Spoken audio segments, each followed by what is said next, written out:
ਅਗਲੀ ਗੱਲ ਕਰੀਏ ਹੁਣ ਇਹਨਾਂ ਦੇ ਵਿੱਚੋਂ ਬਹੁਤ ਰਿਟਾਇਰਡ ਹੋਣ ਵਾਲੀ ਆ ਸਿਆਸਤ ਦੇ ਵਿੱਚ ਤੇ ਜਿਹੜੇ ਰਿਟਾਇਰ ਹੋਏ ਵੇ ਆ ਉਹਨਾਂ ਦੀ ਗੱਲ ਕਰ ਲੈਂਦੇ ਆ। ਕਹਿੰਦੇ ਰਿਟਾਇਰਡ ਕਪਤਾਨਾਂ ਦੇ ਸਹਾਰੇ ਭਾਜਪਾ ਪੰਜਾਬ ਦੇ ਵਿੱਚ ਕਰਨੀ ਚਾਹੁੰਦੀ ਹੈ ਸਿਆਸੀ ਨਦੀ ਪਾਰ। ਪ੍ਰਵੀਨ ਜੀ, ਭਾਜਪਾ ਨੇ ਰਾਸ਼ਟਰੀ ਕਾਰਜਕਾਰਨੀ ਦੇ ਵਿੱਚ ਨਵੇਂ ਚਿਹਰੇ ਸ਼ਾਮਲ ਕੀਤੇ। ਠੀਕ ਹੈ।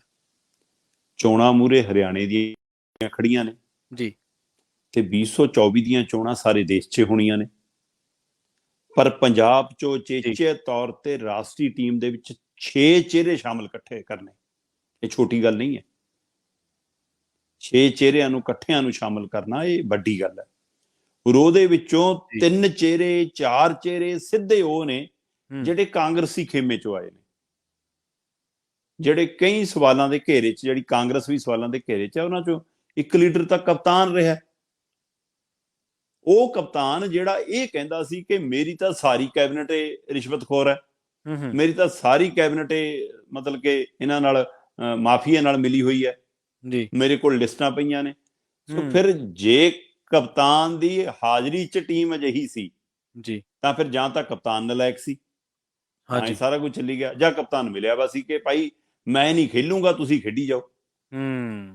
ਕੁਛ ਤਾਂ ਤੇ ਉਹ ਕਪਤਾਨ ਹੁਣ ਭਾਜਪਾ ਜਾ ਕੇ ਇਮਾਨਦਾਰ ਵੀ ਹੋ ਗਿਆ ਤੇ ਉਹਨਾਂ ਦੀ ਰਾਸ਼ਟਰੀ ਕਾਰਜਕਾਰਨੀ 'ਚ ਵੀ ਆ ਗਿਆ। ਹਾਂ, ਹੁਣ ਤਾਂ ਬਾਹਰਲੇ ਖਾਤਿਆਂ ਵਾਲਾ ਵੀ ਰੌਲਾ ਮੁੱਕ ਗਿਆ ਹੋਣਾ। ਹਾਂ, ਸਾਰਾ ਕੁਝ ਮੁੱਕ ਗਿਆ। ਹੁਣ ਨਹੀਂ ਕਦੇ ਜ਼ਿਆਦਾ ਹੀ ਕਿ ਮੁੰਡੇ ਦੀ ਜਾਂ ਘਰ ਵਾਲੀ ਦੀ ਸਵਿਸ ਖਾਤਿਆਂ ਦੀ ਫਾਈਲ ਕਿੱਥੇ ਹੈ ਜੀ। ਸੋ ਹੁਣ ਉਹ ਫਾਈਲੇ ਗਵਾਚ ਗਈ। ਸੋ ਇਸ ਲਈ ਇਹ ਸਾਰੇ ਪਹਿਲੂ ਕਿਤੇ ਨਾ ਕਿਤੇ ਸੋਚਣ ਵਾਲੀ ਗੱਲ ਨੇ। ਪਰ ਜਿਹੜੀ ਭਾਜਪਾ ਨੇ ਜਿਸ ਕਦਰੇ ਸ਼ਮੂਲੀਅਤ ਕੀਤੀ ਹੈ ਉਹ ਇਸ਼ਾਰਾ ਸਾਫ਼ ਕਰਦੀ ਹੈ ਕਿ 2024 ਭਾਜਪਾ ਪੰਜਾਬ 'ਚ ਪੂਰੇ ਪੈਰਾਂ ਤੇ ਲੜੇਗੀ। ਉਹਨੇ ਇਹ ਸਾਫ਼ ਕਹਿਤਾ ਕਿ ਹੁਣ ਤਿਆਰੀ ਕਰ ਲਓ, ਕਿਉਂਕਿ ਭਾਜਪਾ ਨੂੰ ਇਹ ਲੱਗਦਾ ਕਿ ਅਕਾਲੀ ਦਲ ਦੁਬਾਰਾ ਉੱਠ ਨਹੀਂ ਪਾ ਰਿਹਾ, ਕਾਂਗਰਸ ਨੂੰ ਅਜੇ ਪੰਜਾਬ 'ਚ ਲੋਕ ਪਸੰਦ ਨਹੀਂ ਕਰਦੇ ਜੀ, ਆਪ ਆਪਣੀਆਂ ਨਲਾਇਕੀਆਂ ਦੀ ਭਾਰ ਕਾਰਨ ਆਪਣੀ ਇੱਜ਼ਤ ਸ਼ਾਖ ਗਵਾਉਂਦੀ ਜਾ ਰਹੀ ਆ। ਠੀਕ ਹੈ। ਇਸ਼ਤਿਹਾਰਾਂ 'ਚ ਕੰਮ ਦਿਖਦੇ ਨੇ, ਧਰਾਤਲ ਤੇ ਹੁੰਦੇ ਨਹੀਂ। ਤੇ ਇਸ ਲਈ ਸਾਡੇ ਲਈ ਸਪੇਸ ਬਣ ਜੂਗੀ। ਇਸ ਲਈ ਅਸੀਂ ਇਹ ਮਿਕਸ ਵੈਜੀਟੇਬਲ ਬਣਾ ਲਈਏ ਕਿ ਸਿੱਖ ਚਿਹਰੇ ਵੀ ਤੇ ਹਿੰਦੂ ਚਿਹਰੇ ਵੀ ਬਣਾ ਕੇ ਪੇਸ਼ ਕਰ ਦਈਏ, ਤੇ ਚਿਹਰੇ ਉਹ ਜਿਹੜੇ ਪਹਿਲਾਂ ਚਾਹੇ ਚੱਲੀਆਂ ਹੋਈਆਂ ਤੋਪਾਂ ਕਹਿ ਲਓ, ਚਾਹੇ ਟੰਗੀਆਂ ਹੋਈਆਂ ਰਫਲਾਂ ਕਹਿ ਲਓ। ਸੋ ਹੁਣ ਇਹ ਚੱਲੇ ਹੋਏ ਕਾਰਤੂਸ ਕਿੰਨੇ ਕਿਹਨਾਂ ਲਈ ਸਾਈ ਹੁੰਦੇ ਨੇ, ਨਾਮ ਬੜੇ ਨੇ, ਪਰ ਦਾਮ ਕਿੱਡੇ ਹੋਣਗੇ ਹੁਣ ਇਹ ਪਤਾ ਨਹੀਂ, ਇਹ ਤਾਂ ਲੋਕਾਂ ਨੇ ਤੈਅ ਕਰਨਾ। ਸੋ ਇਸ ਮੌਕੇ ਇਹਦੇ ਵਿੱਚੋਂ ਲੈ ਦੇ ਕੇ ਲੋਕਾਂ ਨੂੰ ਜਿਹੜਾ ਨਾਂ ਲੱਗਦਾ ਉਹ ਸੁਨੀਲ ਜਾਖੜ ਦਾ ਹੀ ਲੱਗਦਾ ਕਿ ਉਹ ਕੁਝ ਖੱਟ ਸਕਦਾ। ਠੀਕ ਹੈ।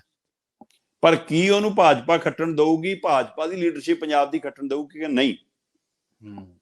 ਕਿਉਂਕਿ ਸੁਨੀਲ ਜਾਖੜ ਲਈ ਲੈ ਦੇ ਕੇ ਹੁਣ ਇੱਕੋ ਹੈ ਕਿ ਜਿਉਂਦੇ ਜੀ ਇੱਕ ਵਾਰ ਮੁੱਖ ਮੰਤਰੀ ਬਣ ਜਾਵਾਂ, ਜਿਹੜੀ ਮੇਰੇ ਤੋਂ ਕੁਰਸੀ ਮਿਲਦੀ ਰਹਿ ਗਈ ਨਾ ਬਸ ਜੀ, ਨਹੀਂ ਸ਼ਾਇਦ ਸਾਰੀ ਉਮਰ ਉਹਨਾਂ ਦੇ ਮਨ 'ਚ ਕਦੇ ਖਿਆਲ ਵੀ ਨਾ ਆਉਂਦਾ ਕਿ ਮੈਂ ਵੀ ਮੁੱਖ ਮੰਤਰੀ ਬਣ ਸਕਦਾ। ਸੋ ਜਿਹੜੀ ਉਹ ਐਂ ਮੂਹਰੇ ਦਿਖਾ ਕੇ ਪਲੇਟ ਚੱਕ ਲਈ, ਉਹ ਉਹਨਾਂ ਨੂੰ ਹੁਣ ਟਿਕਣ ਨਹੀਂ ਦਿੰਦੀ। ਪਰ ਮੂਹਰੇ ਫੇਰ ਕੈਪਟਨ ਜੀ, ਇਹ ਉਹੀ ਕੈਪਟਨ ਅਮਰਿੰਦਰ ਹੈ ਜਿਹਦੀ ਹਾਜ਼ਰੀ ਦੇ ਵਿੱਚ ਬਿਨਾਂ ਕਿਸੇ ਕਾਰਨ ਤੋਂ ਸੁਨੀਲ ਜਾਖੜ ਤੋਂ ਪ੍ਰਧਾਨਗੀ ਲੈ ਲਈ ਗਈ ਸੀ ਜੀ। ਬਿਲਕੁਲ ਸਹੀ ਹੈ। ਤੇ ਪ੍ਰਧਾਨਗੀ ਲੈ ਕੇ ਨਵਜੋਤ ਸਿੱਧੂ ਨੂੰ ਸੌਂਪਤੀ। ਤੇ ਉਹੀ ਨਵਜੋਤ ਸਿੰਘ ਸਿੱਧੂ ਕਾਰਨ ਬਣਿਆ ਕਿ ਸੁਨੀਲ ਜਾਖੜ ਮੁੱਖ ਮੰਤਰੀ ਨਹੀਂ ਬਣ ਸਕਿਆ। ਬੇਸ਼ੱਕ ਮੁੱਖ ਮੰਤਰੀ ਚੰਨੀ ਬਣ ਗਿਆ ਜੀ। ਸੋ ਹੁਣ ਉਹ ਦੋਏ ਲੀਡਰ ਉਸ ਸਮੇਂ ਆਪਸ ਚ ਆਮੋ ਸਾਹਮਣੇ ਵੀ ਲਗਭਗ ਆ ਗਏ ਸੀ, ਤੇ ਹੁਣ ਫੇਰ ਇਕੱਠੇ ਨੇ। ਹੁਣ ਸੁਨੀਲ ਜਾਖੜ ਵੀ ਉਸ ਕਮੇਟੀ ਚ ਪਾ ਲਏ, ਹੁਣ ਉਹਦੇ ਵਿੱਚ ਕੈਪਟਨ ਅਮਰਿੰਦਰ ਵੀ ਪਾ ਲਏ, ਮੁੱਖ ਸਿੱਧੇ ਤੌਰ ਤੇ ਕਾਰਜਕਾਰਨੀ ਸ਼ਾਮਲ ਕੀਤੇ ਨੇ। ਇਹਦੇ ਨਾਲ ਰਾਣੇ ਹੋਰੀ ਨੇ, ਸੋਢੀ ਹੋਰੀ ਨੇ, ਮਨੋਰੰਜਨ ਕਾਲੀਆ ਹੋਰੀ ਨੇ, ਤੇ ਬੁਲਾਰਾ ਏ ਸ਼ੇਰਗਿੱਲ ਜਿਹੜਾ ਜੈਬਰ ਸ਼ੇਰਗਿੱਲ ਕਾਂਗਰਸ ਵੀ ਬੁਲਾਰਾ ਸੀ, ਹੁਣ ਇੱਧਰ ਵੀ। ਇੱਕ ਦਿਨ ਪਹਿਲਾਂ ਬੰਦਾ ਸ਼ਾਮਲ ਹੁੰਦਾ, ਦੂਏ ਦਿਨ ਉਹਨੂੰ ਸਿੱਧਾ ਰਾਸ਼ਟਰੀ ਕਾਰਜਕਾਰਨੀ ਦੇ ਵਿੱਚ ਬਤੌਰ ਰਾਸ਼ਟਰੀ ਬੁਲਾਰੇ ਵਜੋਂ ਸ਼ਾਮਲ ਕਰ ਲਿਆ ਜਾਂਦਾ। ਅੱਛਾ, ਜੈਵੀਰ ਸ਼ੇਰਗਿੱਲ ਉਹ ਬੀਜੇਪੀ ਜੁਆਇਨ ਕਰ ਗਏ ਆ? ਹਾਂਜੀ। ਉਹ ਅੱਛਾ ਜੀ। ਹਾਂ, ਇੱਕ ਦਿਨ ਪਹਿਲਾਂ ਜੁਆਇਨ ਕੀਤਾ ਤੇ ਦੂਏ ਦਿਨ ਉਹਦਾ ਨਾਮ ਸੀ ਉਹਦੇ ਵਿੱਚ ਮੁੱਖ ਬੁਲਾਰਿਆਂ 'ਚ ਕਿ ਰਾਸ਼ਟਰੀ ਬੁਲਾਰੇ ਨੇ ਭਾਜਪਾ ਦੇ ਹੁਣ। ਕਿਆ ਬਾਤ। ਸੋ ਇਸ ਲਈ ਇਹ ਭਾਜਪਾ ਦਾ ਹੁਣ ਕਾਂਗਰਸੀਕਰਨ ਵੀ ਹੈ ਜੀ, ਤੇ ਪੰਜਾਬ ਦਾ ਵੱਡੀ ਪਕੜ ਵੀ ਰਾਸ਼ਟਰੀ ਟੀਮ 'ਚ ਬਣਦੀ ਜਾ ਰਹੀ ਹੈ। ਔਰ ਸਭ ਤੋਂ ਖਾਸ ਗੱਲ ਇਹ ਹੈ ਕਿ ਆਹ ਲਿਸਟ ਨੇ ਸਾਫ਼ ਕਰਤਾ ਕਿ ਭਾਜਪਾ 2024 ਪੰਜਾਬ ਦੇ ਅੰਦਰ ਪੂਰੀ ਆਪਣੀ ਸ਼ਕਤੀ ਨਾਲ, ਪੂਰੀ ਆਪਣੀ ਤਾਕਤ ਨਾਲ, ਪੂਰੇ ਆਪਣੇ ਢੰਗ ਤਰੀਕੇ ਨਾਲ, ਪੂਰੀਆਂ ਆਪਣੀਆਂ ਰਾਜਨੀਤਿਕ ਗੰਦੀਆਂ ਚਾਲਾਂ ਦੇ ਤਰੀਕੇ ਨਾਲ ਲੜੇਗੀ ਔਰ ਪੰਜਾਬ ਇਹਦੇ ਲਈ ਹੁਣ ਤਿਆਰ ਰਹੇ। ਜੀ ਬਿਲਕੁਲ ਬਿਲਕੁਲ।